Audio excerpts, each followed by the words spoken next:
সাকিব আল হাসান আবার বিশ্রামে, জিম্বাবুয়ের বিপক্ষে টি-20 সিরিজে থাকছেন না সব ম্যাচে।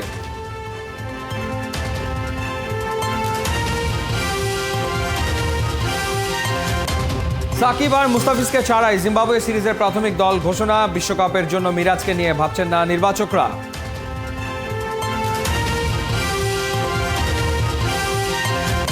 মুস্তাফিজুর রহমানের নৈপুণ্যে ডোয়াইন ব্রাভো মুগ্ধ। এই ক্যারিবিয়ান পালন করছেন চেন্নাইয়ের বোলারদের দেখভালের দায়িত্ব।